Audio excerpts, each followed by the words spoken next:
सबसे पहले शुरुआत टॉप 80 तालिबान से जुड़ी खबरों से। ये 80 खबरें आपको बताएंगे तालिबान से जुड़ी, अफगानिस्तान से जुड़ी हर बड़ी खबर। तो आइए करते हैं शुरुआत। पंजशीर में तालिबान और नॉर्दर्न अलायंस के लड़ाकों के बीच जंग शुरू हो गई है और इस भीषण लड़ाई का वीडियो भी वायरल हो रहा है। वीडियो में साफ दिख रहा है कि कैसे एक दूसरे की मारक काबुल पर कब्जे की लड़ाई जारी है। पंजशीर घाटी में एक तरफ विद्रोही तालिबान पर भारी पड़ रहे हैं तो दूसरी तरफ तालिबानी आतंकियों ने आर्टिलरी का इस्तेमाल शुरू कर दिया है। एक तस्वीर बेसालह जिले से सामने आई है जहां तालिबानी आर्टिलरी से फायर का ट्रायल कर रहे थे। एंटी तालिबानी और पंजशीर के विद्रोही गुट के कमांडर का एक वीडियो सामने आया है जिसमें वो कह रहा है कि तालिबान राज को पंजशीर नहीं मानेगा, हम खून के आखिरी खतरे तक लड़ेंगे लेकिन तालिबान के आगे सरेंडर नहीं करेंगे। काबुल एयरपोर्ट का एक शॉकिंग वीडियो दुनिया के अफगानिस्तान से सामने आया है। एयरपोर्ट के बाहर मदद के लिए मौजूद लोग सीवर में खड़े होने को मजबूर हैं, इसके बावजूद उन्हें मदद नहीं नसीब हो रही।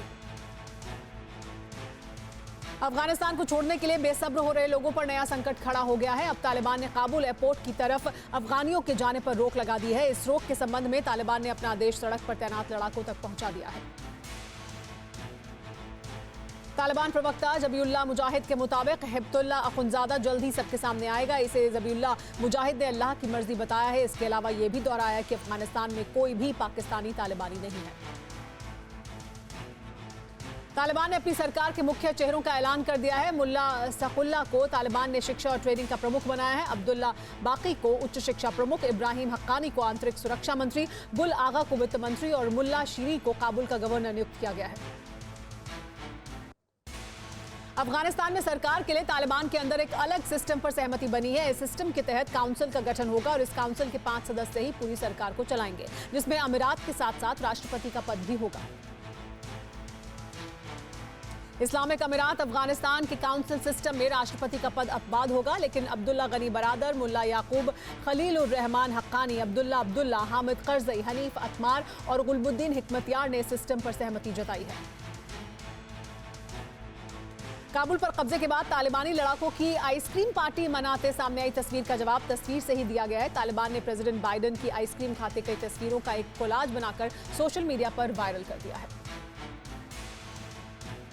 अफगानिस्तान से रेस्क्यू करके भारत लाए गए जो 2 लोग कोरोना पॉजिटिव पाए गए थे उन्हें दिल्ली के लोकनायक जयप्रकाश हॉस्पिटल में भर्ती कराया गया है। डॉक्टरों के मुताबिक दोनों ही कोरोना के बिना लक्षण वाले मरीज हैं।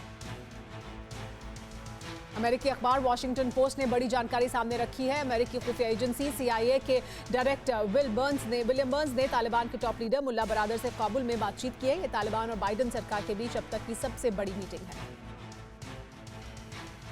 अफगानिस्तान के मौजूदा हालात पर G7 की अहम बैठक शुरू हो चुकी है। बैठक में दुनिया की 7 बड़ी अर्थव्यवस्था वाले मुल्क तालिबान सरकार को मान्यता देंगे या साझा लड़ाई जारी रखेंगे, इस पर सार्वजनिक और सर्वमान्य फैसला लिया जा सकता है। अफगानिस्तान में बिगड़ रहे हालात के बीच अमेरिका के सामने नई मुश्किल खड़ी हो गई है। अफगानिस्तान से वापसी के लिए 31 अगस्त की आखिरी तारीख तय है, लेकिन अमेरिका के लिए अफगानिस्तान पूरी तरह से खाली करना इतना आसान नहीं दिख रहा। अफगानिस्तान से अमेरिकी नागरिक और सैनिकों की वापसी 31 अगस्त तक होगी या फिर इस समय सीमा को आगे बढ़ाया जाएगा, इस पर 24 घंटे में फैसला हो जाएगा। इसी फैसले के बाद पेंटागन अपनी रणनीति का ऐलान करेगा जिसमें तालिबान से बात या जंग जारी रखने पर मोहर लग सकती है।